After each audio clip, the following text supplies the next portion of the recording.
Hello and welcome to the first of 4 special Gardener's World programmes. Winter may still be flexing its muscles, but things are gradually waking up in our gardens.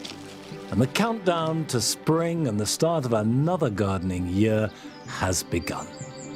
So, for the next 4 weeks, we'll be celebrating the joy of gardening and our passion for plants by looking back at some of our most memorable seasonal highlights. Coming up on today's programme. Frances is at Newby Hall in North Yorkshire, where Candelabra primulas light up the garden. I really love getting to understand and know how a plant grows in the wild. And these primulas will grow all along the water's edge and they seed themselves really easily in those spaces. We meet a couple who spent their entire lives devoted to growing and hybridising thousands of cacti. I can remember the cacti names easier than I can people's names. Ferrocactus stainsii, Arit Anderson. Oroserius trowii, the old man of the Andes. Gymnocalicium, Horridespinum variety orientale. And Arit explores the garden at Charleston in East Sussex, designed just over a century ago as a living painting. It's a place brimming full of ideas and creativity, and you can really feel the energy here.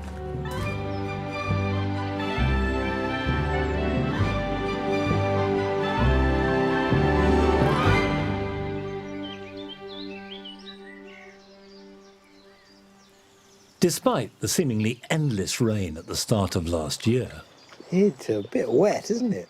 the garden here at Longmeadow came through it all. And spring arrived with its glorious froth of flower from blossom and spring bulbs. In June, Frances also revelled in glorious sways of colour when she visited Newby Hall near Ripon in Yorkshire, where part of the garden depends on water for its spectacular displays.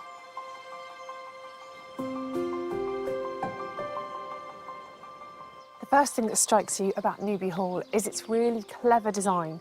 Lots of little gardens all come off this big central herbaceous border, just like rooms off a corridor, and each with their own planting style and their own planting season.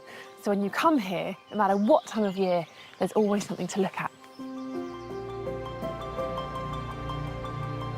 The main border runs all the way to the River Ure, and running water is key to the plants I'm here to see today in all their glory.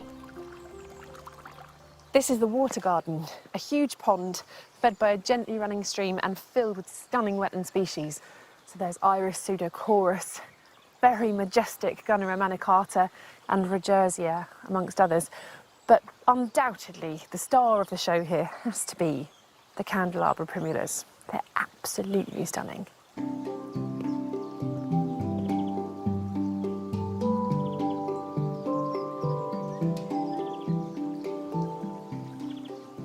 I really love getting to understand and know how a plant grows in the wild. And these primulas will grow all along the water's edge and they seed themselves really easily in those spaces, just like along this stream here. Those seeds land in the water, float along, and when they find a really lovely place to rest, they'll begin to put down their roots and start growing.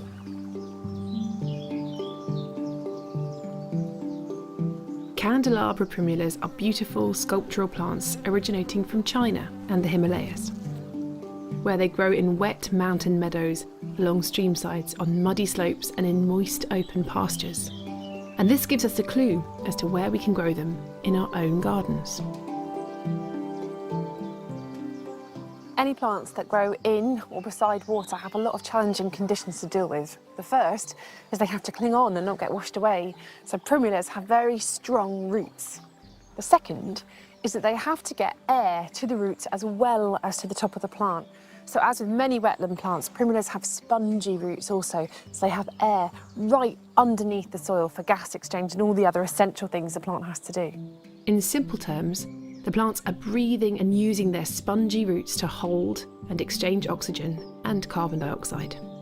Now, primulas hybridise very easily, so you can see this huge array of different colours here. This is because they can cross-pollinate. And although they grow by the water, they are actually a little bit more tolerant than you might think. So, if you look here, you can see they have seeded themselves right in the edge of the pathways and between the paving slabs. So if you grew them in your own garden, you can be a little bit more flexible, although of course they will definitely prefer to have their roots damp for most of the time.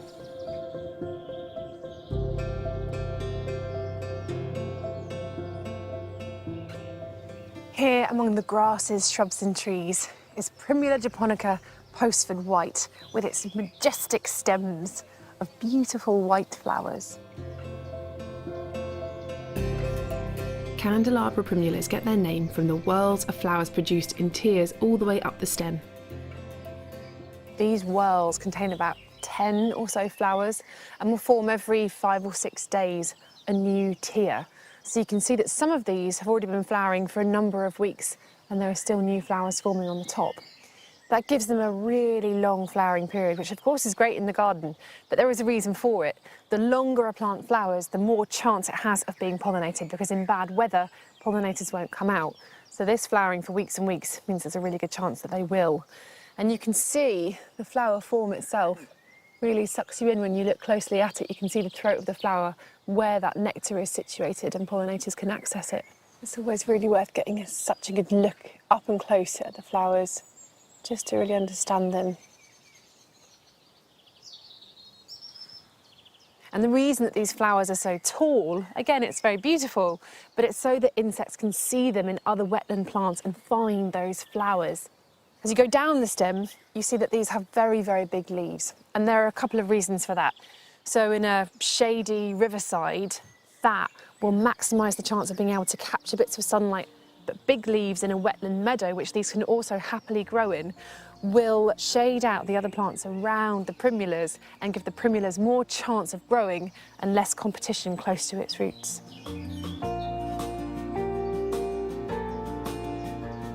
Lawrence Wright is the head gardener here, and he is currently renovating the rock garden.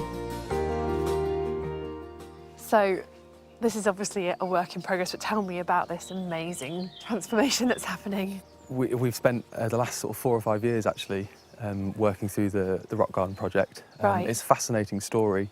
Actually, the rock garden was designed in 1912, was built up until 1914. Yeah. And over on the far side, there's a cascade water feature which was turned on in August 1914.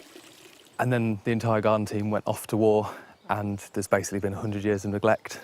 Nothing since? Nothing really since. The tiny little bit of trimming and pulling off the worst weeds, but other than that, not a huge amount. Wow. So then in 2019, the team embarked on a restoration and redevelopment project, and then a few years later, we're sort of midpoint.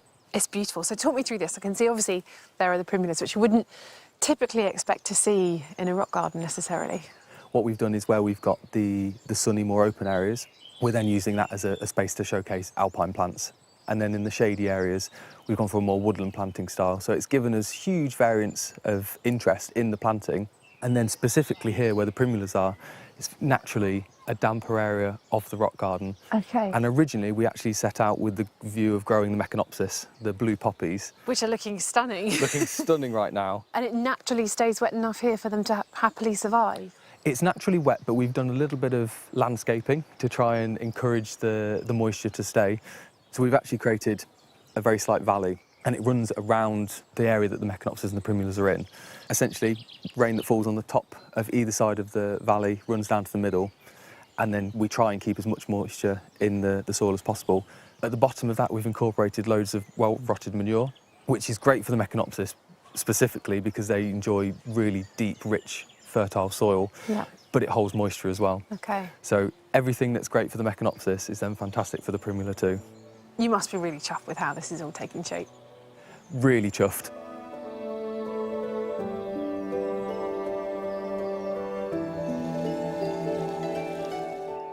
When we think of plants that thrive in wet, boggy ground, we tend to think of huge jungle-like foliage and lots of greenery. And that's why primulas are so valuable, because they thrive in just those conditions, but they bring colour and they bring vibrancy and they bring joy. and they bring flowers.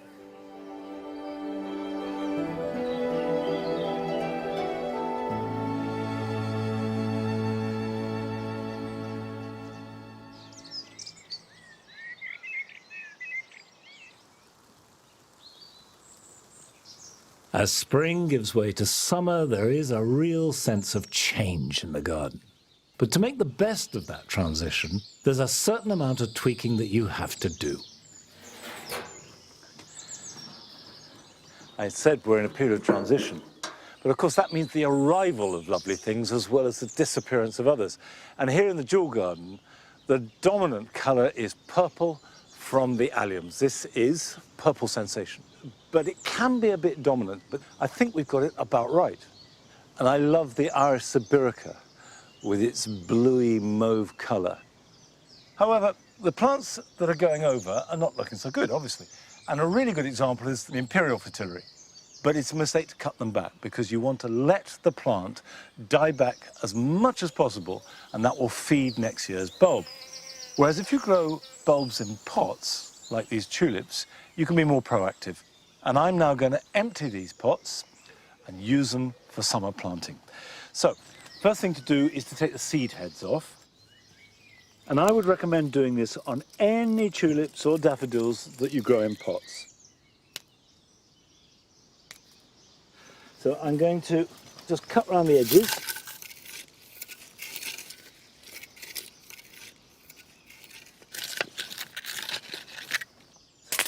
Okay, that's the easy bit. Now the tricky bit.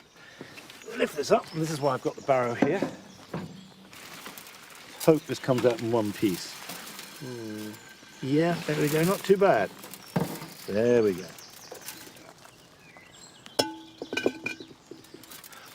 That out the bottom, that can go back in there. And this now will go into a plastic pot. I lift the whole thing up like that, hoping it doesn't fall apart. And if it does, it's at the end of the rod. There we go. That's all I need.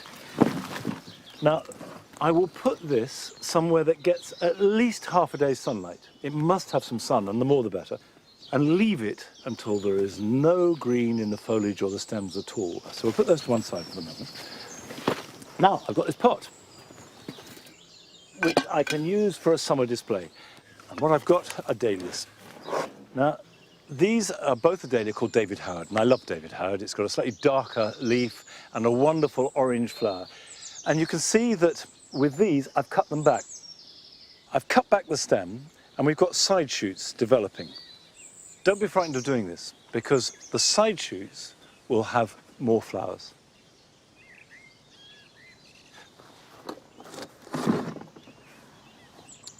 Now this is a very different mix to the tulip mix. The key to growing tulips is drainage. Dahlias, on the other hand, although they do need some drainage, need more food. So use a peat-free compost and then some perlite or grit to open it out.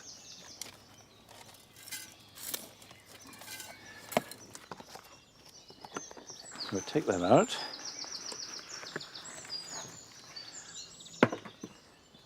And pop that in. And then fill in around it.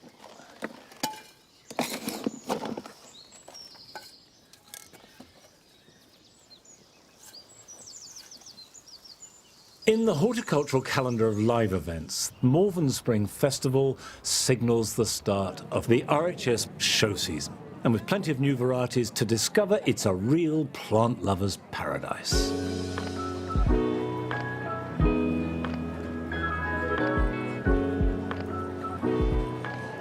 Well, what a welcome. The first thing you see is this display of spring bulbs, mainly tulips. The colour is incredible. Now, this is the time to see them, pick your favourites, think about combinations together. Don't forget to write them down and then plant them in the autumn. Look at that, tulip orange balloon. It's enormous. Some people don't like orange. I love it.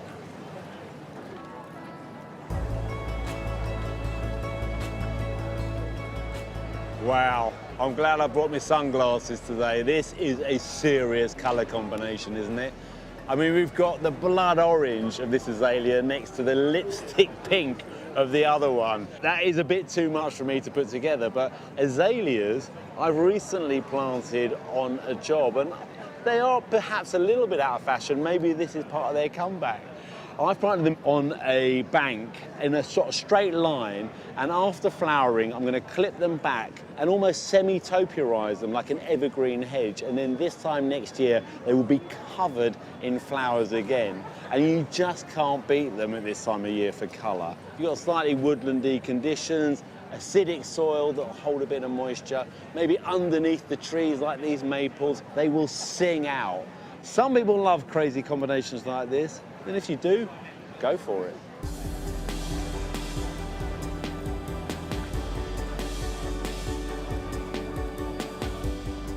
There's that lipstick pink again. This time a bougainvillea. Lovely. Ah, you've got your sunglasses on as well. You need them. I know, it's beautiful.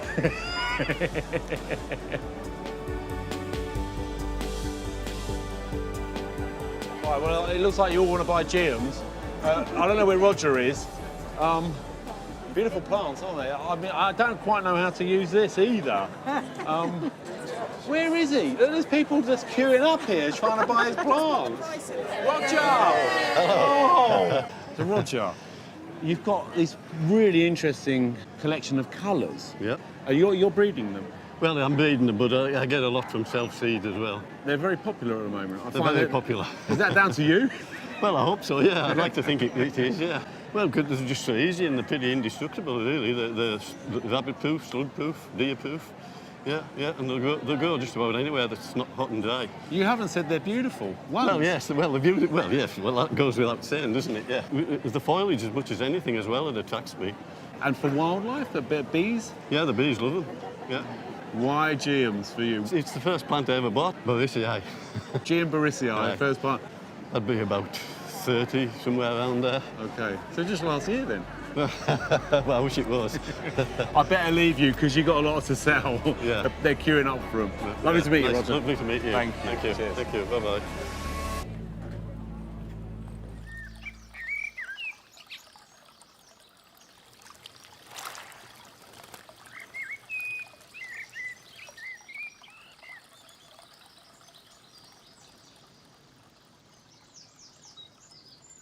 Now here in the Paradise Garden, I've been thinking through the changes that it's gone through. It's now in its 6th year.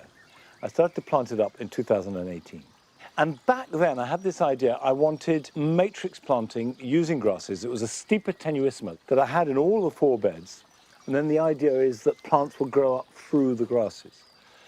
Well, that came a cropper because the steeper didn't like that first winter. It was too wet, too cold, and most of them rotted off. So I took them out and replaced them with pheasant grass, which is better adapted to this climate, but it's a very short-lived perennial. So after a year or 2 of those started to go, and now we've reached the point for the first year where we have no grasses in here at all. So that idea of the grass matrix has totally gone. However, it's not a bad thing because it's evolved. Some of the planting has remained strong, like the roses. For example, we have Munstead wood here, Darcy bustle there, really strong crimson flowers. The intensity of the bearded iris counters that. And I've added this Sanguisorba, which is Crimson Queen, and it's working really well for me, picking up on the red of the roses. And also on the Martican lily, which is Claude Schreider. And I think this is the way that borders and gardens evolve.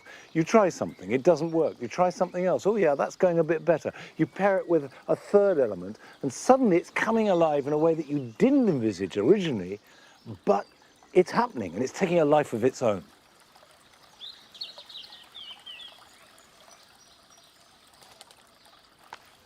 I've got a few Verbena bonariensis here. This is a tray of seedlings, self-seeded all over the place that I've just potted up over the last few months, and now they're ready to plant out, just to fill gaps around the border. And it's got this tall stem topped by purple flowers that last for weeks and weeks and go on being produced well into autumn. And of course it has that height like the Sanguisorba that you can look through.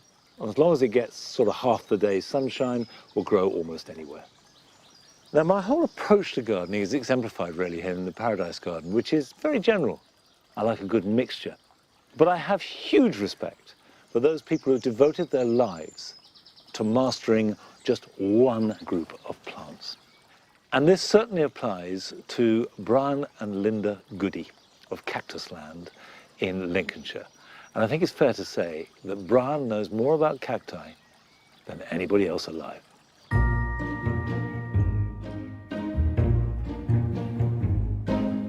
It started in the 50s. My father took me to the Lincolnshire Agricultural Show. I saw a prickly plant and I was fascinated by it. So he bought me the cactus and that was the beginning. I've still got Fred, the original one. He's just showing his age now, unfortunately.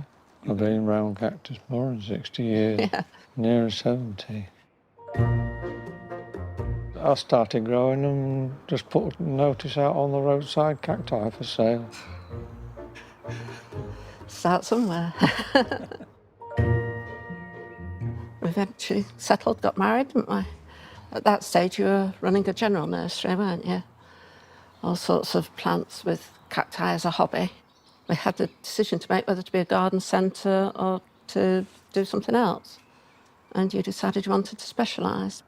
Many years after, we've been to Chelsea 30 times, got 30 gold, so what he wanted to do, he made do.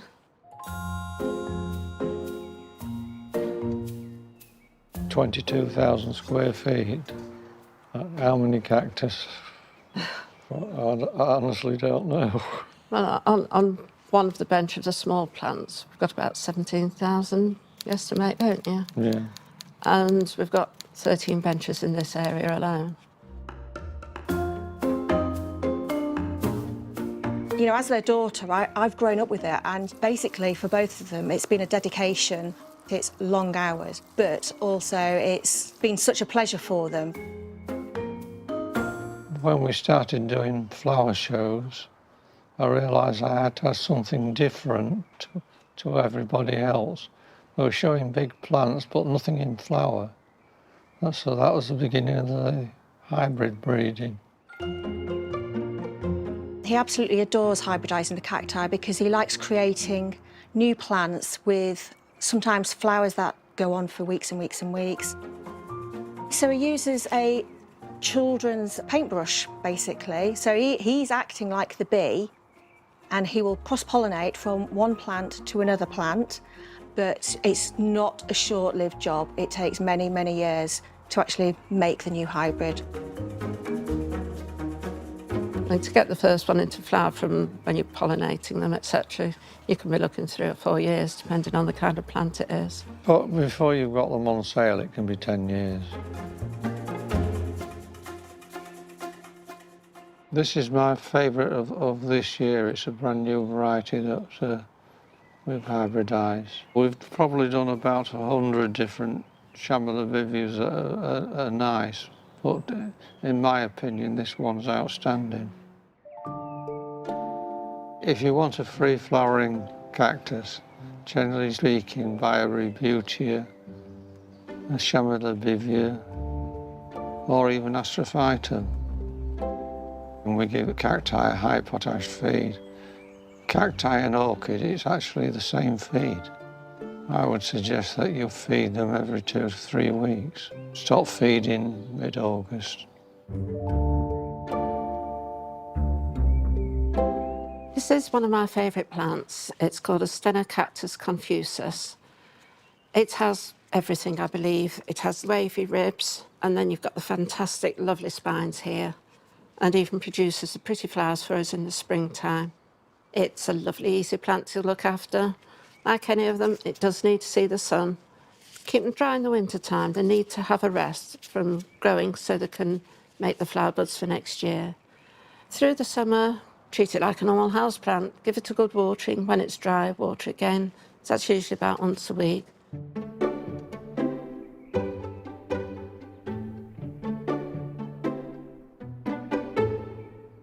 How big is my collection? I can't answer that. There's quite a few thousand plants. 95% have been grown from seeds in here. This is probably around 60 years old. Well, it's Flora acelliformis, what's called the last plant. And the fact that I've grown it from seed for 60 years makes it very special.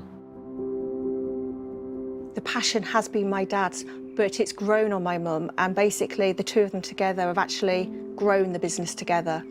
And they couldn't have done it without each other, basically. All the names basically come from the Latin, except for the hybrids, which we can name ourselves. They do sometimes change the generic names.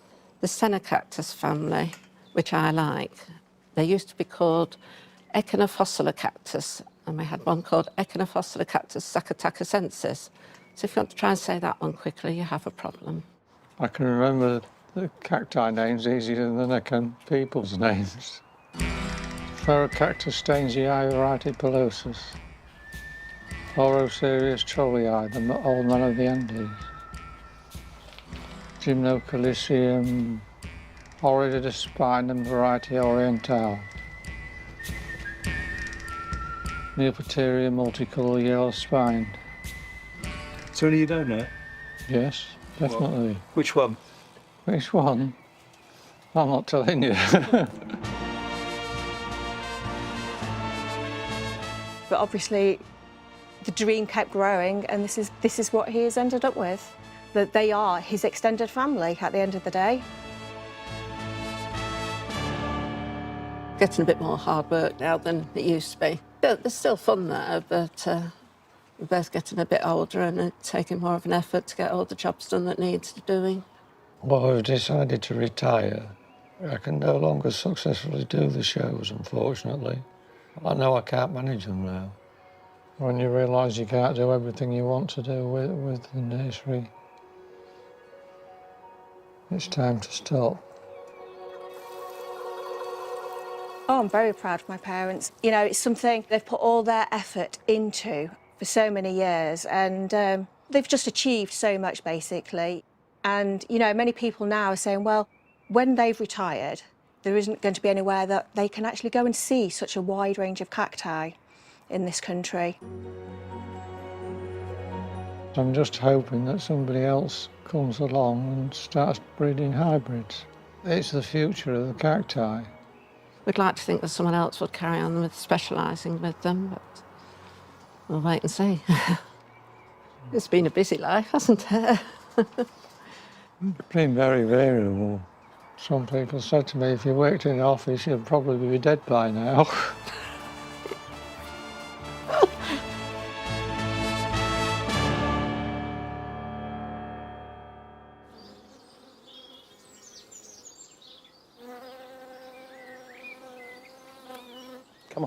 Come on, good boy.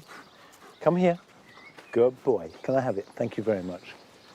I think we sometimes take for granted the expertise and the years of knowledge that's built up from people like Brian and Linda.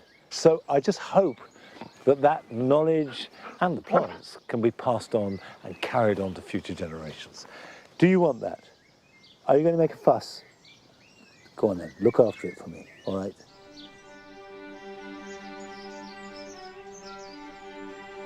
Still to come on today's programme. We meet a grower creating miniature masterpieces through the art of bonsai. You can have endless debates about what constitutes beauty, but when you see something beautiful, look at this tree. It's got beautiful movement, it's got form, it's got character, it's got shape, and it immediately speaks to you. And Arit visits a garden designed by artists as a living canvas of colour and inspiration.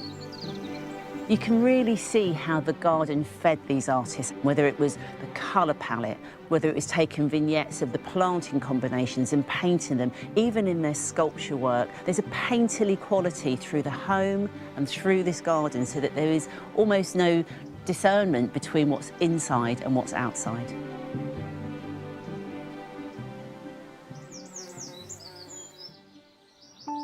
But first, we join Toby in Cheshire. A few miles west of Tatton Park, across the hustle and bustle of the M6, is this place, 15th century Arley Hall is steeped in history and surrounded by 12 acres of woodland and stunning formal gardens.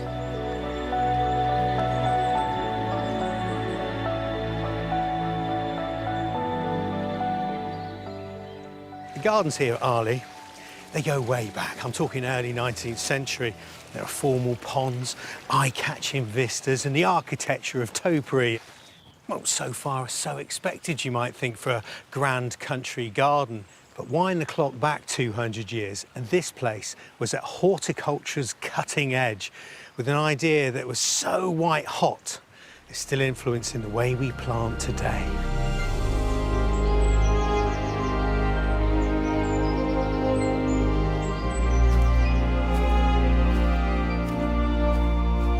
This is Arley Hall's world-famous double herbaceous border.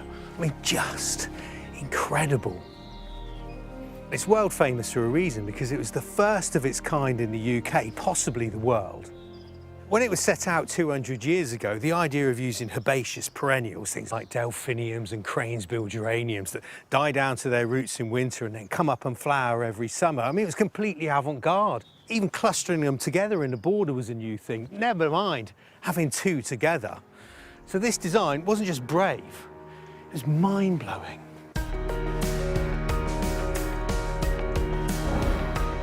The scale of this place is just incredible.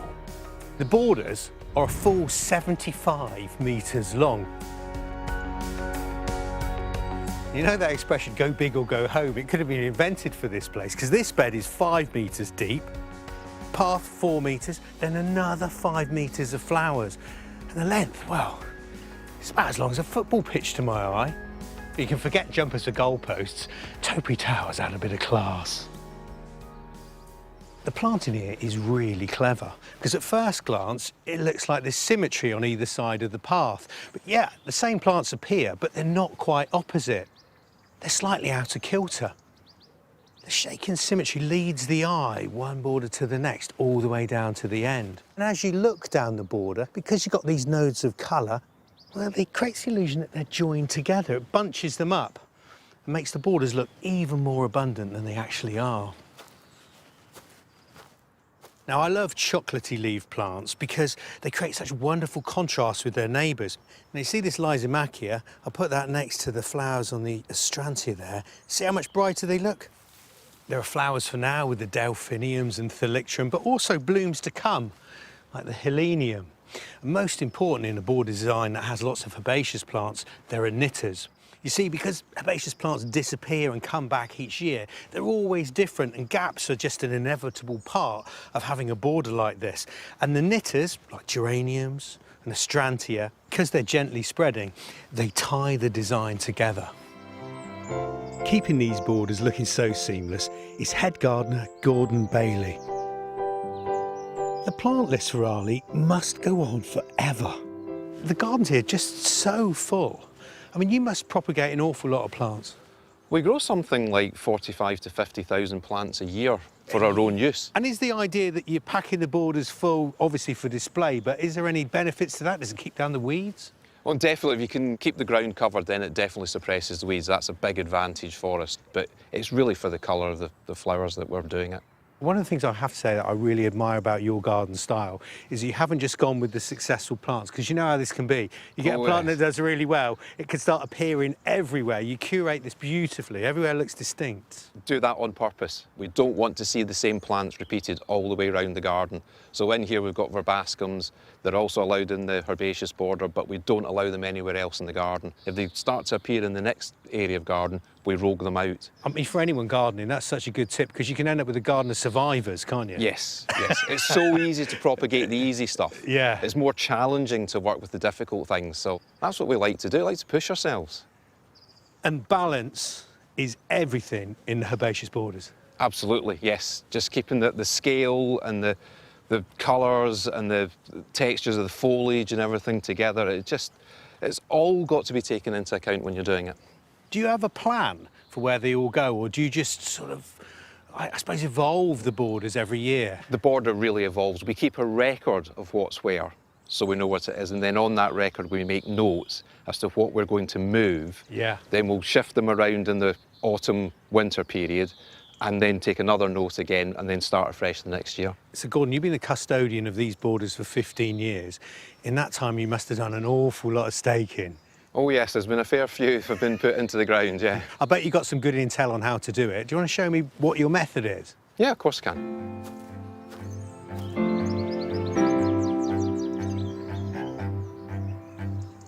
I see this one's outrun its original stakes, isn't it? Yeah, it's got away from us a little bit, so we can... If you could hold that back for me there, got it. and I'll get some canes into the front of it. So the art of this is making it look like it hasn't been supported, right? Exactly. Yep, I don't want it to look like it's trussed up like a chicken. It wants to still have a bit of natural shape to it. I'm really noticing the heat off that wall. Does it make a difference to how the plants grow on this side of the grass path compared to the other? Makes a big difference to the plants whether they're on the south-facing wall side, which is 7 to 10 days ahead of the plants on the other side, which has got the hedge at the back of them. So we can use that to extend the interest from the plant groups by having them on the two different sides of the border. Anyone with a house wall, you could do a similar trick. Definitely, yep. I'm going to take the string round, I'm going to wind it round that cane. The old nurseryman's trick, twice around the cane stops the string sliding. It does. I'll swap you. There we go. You criticise my work anytime you like. Yeah, that's it. No, what I'm going to do now is I'm going to cut the cane down so that the plant can then actually have a bit more natural shape. And then these come in handy in the veg plot for marking the end of rows. Ah, I see. So they're not going to go to waste. Not single-use bamboo, I like it, Gordon. Yep, get used many times. I know it's a lot of work, Gordon, but you make it look effortless. Oh, thank you. That's what we're trying to do. We want to make it look as if it all just happened, almost as if by magic. But we know it doesn't. Oh, no, no. Definitely a lot of work goes into it. Genius.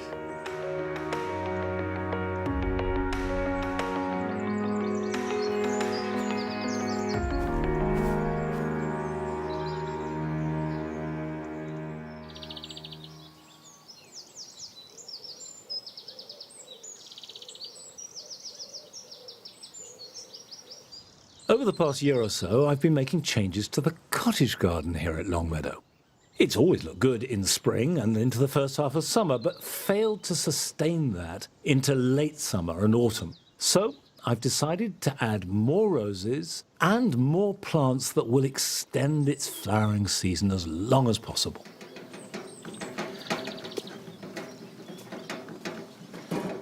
The big change last autumn here in the cottage garden was taking out the very established box hedge and also avenue of espaliered pears that have been here for 30 years.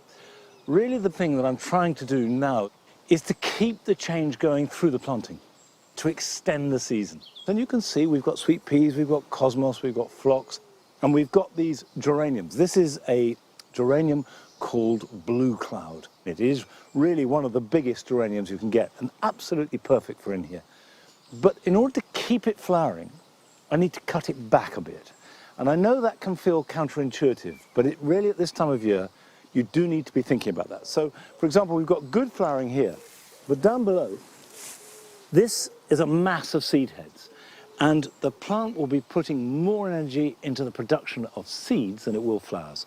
So if I leave those, gradually we'll get fewer and fewer flowers and just a load of seed heads. So I'm going to cut those off, and that will mean that this should flower well into September, if not October. So we go in here and just cut fairly indiscriminately.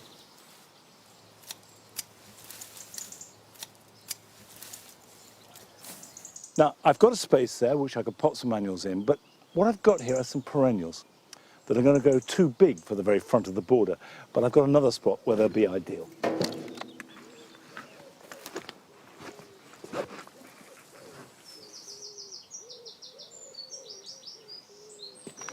I've got a tray of phlox.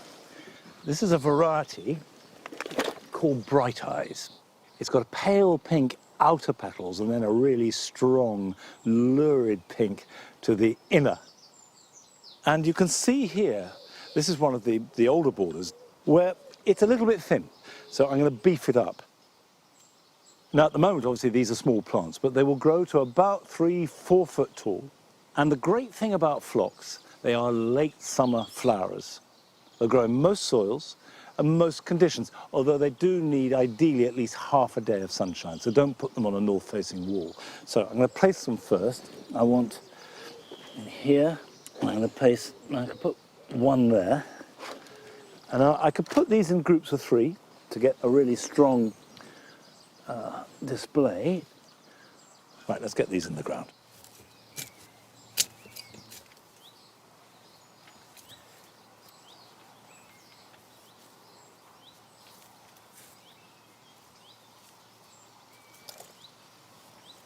I'll plant the rest of this tray out and I will give them a good soak. And I would stress that whenever you plant, but particularly in summer, even if it's rained that morning, even if you know it's going to rain tonight or tomorrow, give them a good water when you plant them. Not only does it give them a drink, but it also firms the soil around the roots, and they should give you pleasure for years to come.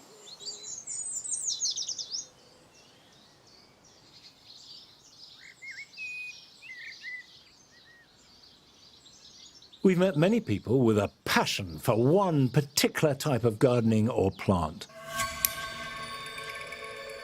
And for Peter Chan in Surrey, it was his dedication to bonsai. A bonsai is simply a tree grown in a pot, but it's not any old tree. It's got to be artistically shaped to resemble a fully grown tree that you would find in nature. They're living works of art.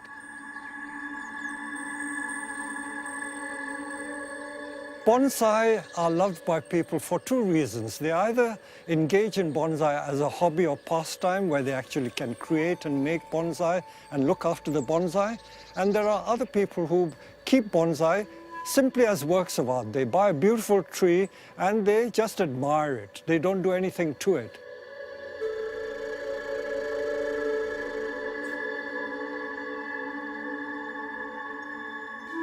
They stay small for 2 basic reasons. If you keep clipping the trees, it doesn't get too big. So you can clip the growing shoots to keep them within the size you want. And of course, growing any plant in a container restricts the growth, and that in itself keeps the tree small.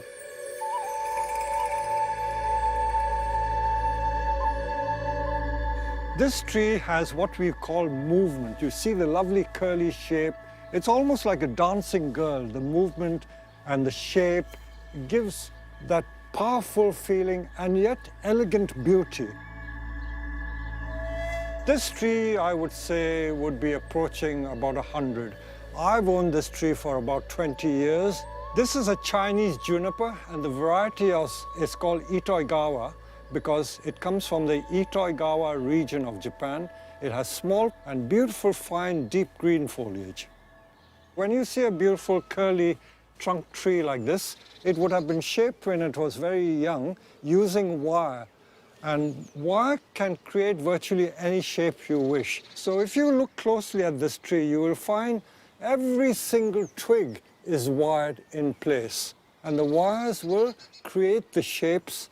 And of course, once the shape is created, it will stay there forever. So these 3 techniques of wiring, trimming, and repotting makes a bonsai.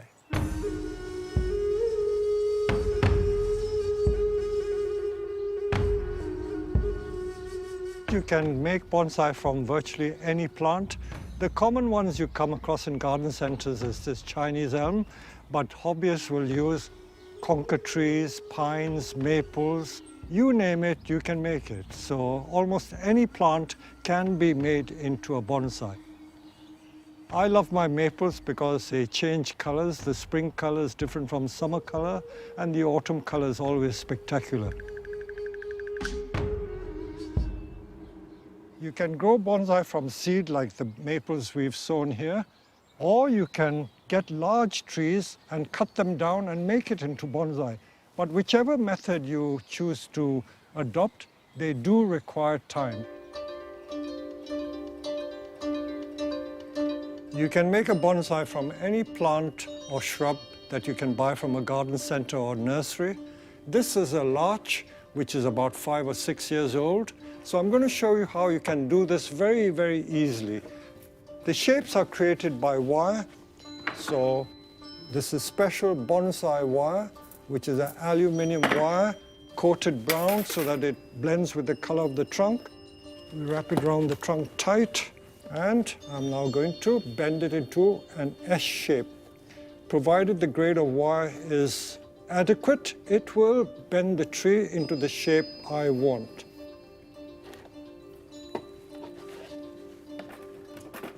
And you put it in a pot like this, and we've got our classic S shape. And now we set about wiring the branches.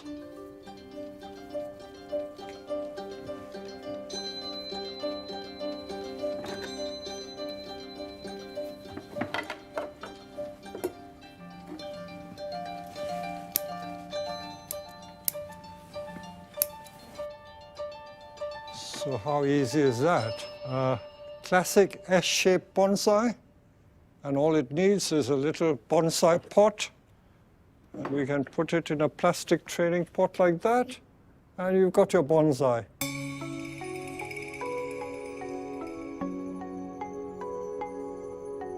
Watering is by far the most important thing to do for a bonsai. If you forget to water it like a pet, if you don't give a pet water, it will die. Same with a bonsai.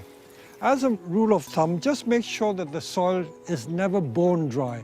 Always keep it sufficiently moist. Feeding is also important, so a little bit of plant food once a month will keep it looking bright and green and healthy. What makes a bonsai attractive or beautiful?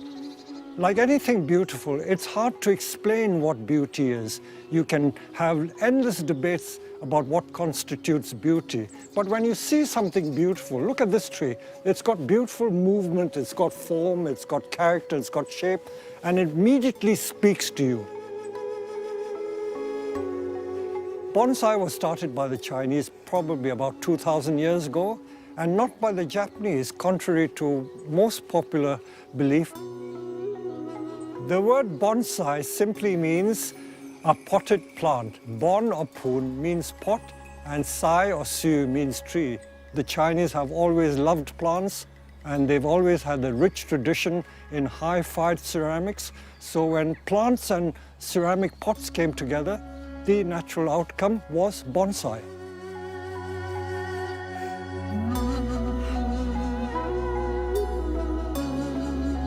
Every object has a price tag to it, and bonsai are no different. So how do you put a price on bonsai? I have 3 examples of the same species. These are larches. The one I just made earlier is a piece of raw material that only costs like £3 to £5, and the little pot is about £5. So if you made it yourself, it would be only £8 in cost. And this tree here on my lap is about 45 years old and would probably fetch about £1,000. This tree on my right here was made by me in 1974 from an already established tree, so I'm very attached to it. This, if it were to go on the open market, would maybe get a couple of £1,000. Many people ask, how do you put a price on a tree? Is it the age? But really, the value of a bonsai depends on its beauty. If a tree is beautiful, it commands more money than one which is less beautiful. Age is an important factor, but age is not the only consideration.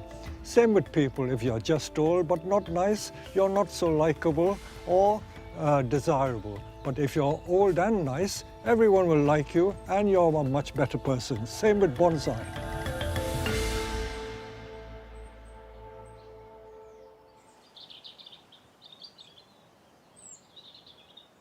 By late summer, we began to see how the changes I'd made to the cottage garden were working out. It will be slow, and it won't always come exactly as I imagine it. But what is happening now is that the roses I planted to extend the flowering season are coming through when last year all the roses would have been finished. The cosmos is still going. And I'm particularly happy with the way that a particular dahlia, Rothsay Reveller, which we've never grown here in the cottage garden before, we always had it in the orchard beds, has really worked well with the various cosmos. And it seems to be very happy. And maybe sometimes it's just a question of moving a plant, finding really where it wants to be. And that can be transformative. Now we join Arit in a garden with a fascinating and very colourful story. Hidden away in the Sussex South Downs is a house and garden steeped in cultural history. This is Charleston, and it's a place which has been brimming full of ideas and creativity for over a century, and you can really feel the energy here. In 1916, Charleston became the home and studio of artists Vanessa Bell and Duncan Grant.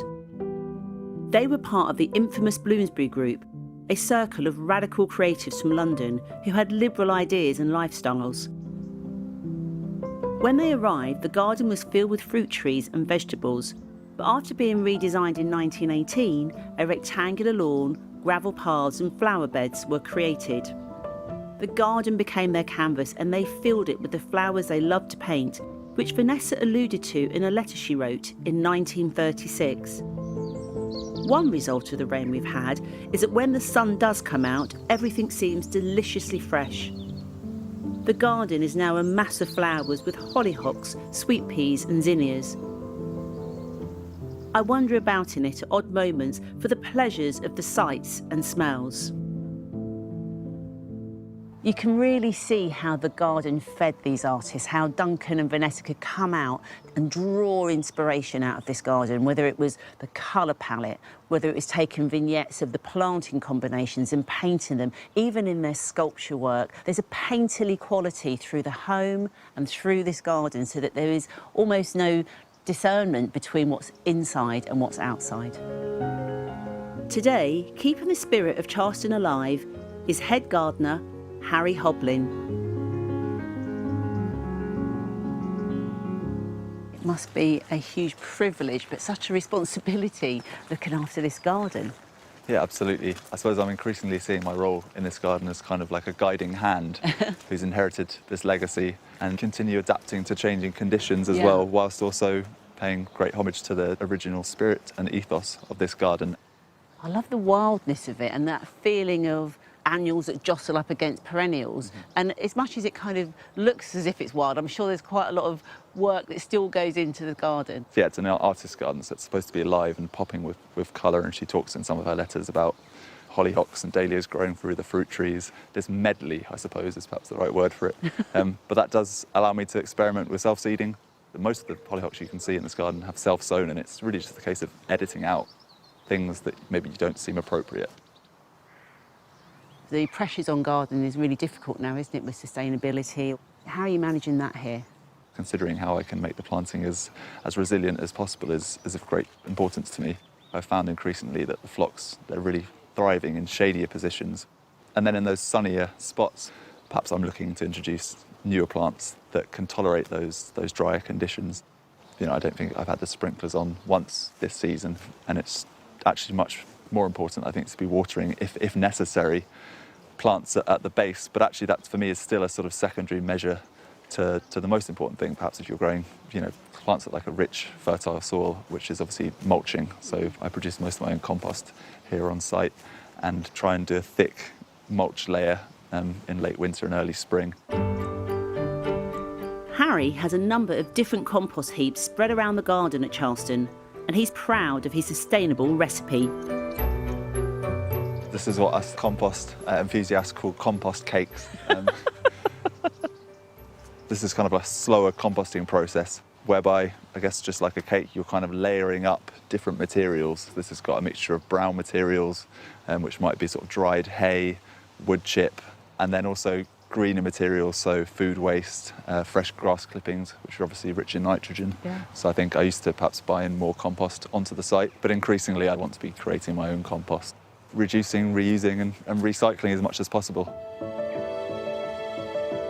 Harry also builds dead hedges around the site using twigs and woody prunings from the garden. They reduce the need for bonfires and, perhaps more importantly, provide a useful habitat for wildlife. So this is kind of the final stage of my sort of composting process. But I felt like through the growing season, the best thing to do would perhaps be to plant some squashes into them. Squash is obviously like a sort of rich soil, both rich in nutrients and sort of moisture retention qualities. So putting them in, your final stage of composting heap makes the most sense. They haven't had any water other than obviously nature's rain. Wow, that's so it's nice to have them scrambling over the walls into the walled garden.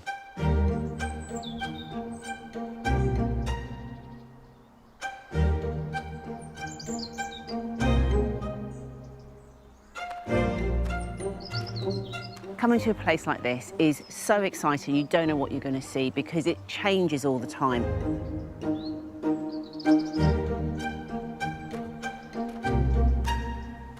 I love how all of the self-seeding is allowed so that you get this really extra layer of creativity coming through the borders. And that takes confidence to be able to allow that to happen. That allows the garden to breathe, whilst you're also able to kind of interject with a little bit of styling and a little bit of editing. That's the creative part of this garden that really makes it feel very, very special. What do you think Vanessa and Duncan would make of your sustainable input into the garden, your ethos of gardening? I think they'd be very much in accordance with it. I mean, the way that they lived, they were very much people who created, reused and recycled materials. So if you just look on the piazza there at the mosaic, it's all made from broken bits of ceramics. So they very much like to reuse things. Well, it's nice to think that you'd be allowed to stay. Yeah, well, I'd like to think so too.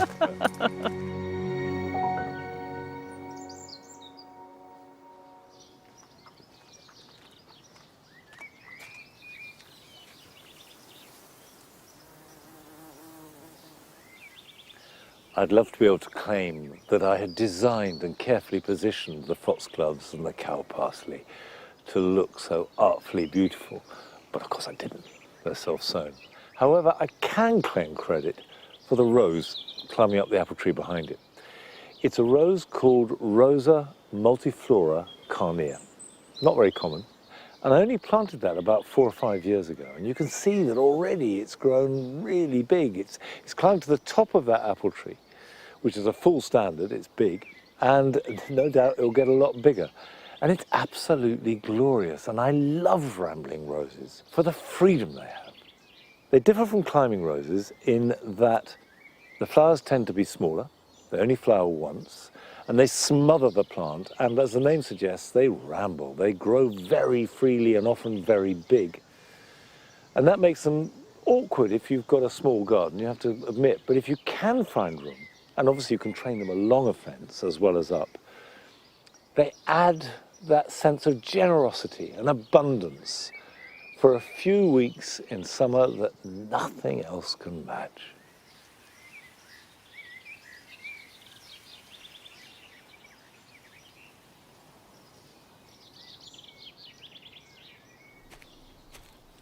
I'm afraid that's it for today, but I'll see you back here in the garden next time. So until then, bye-bye.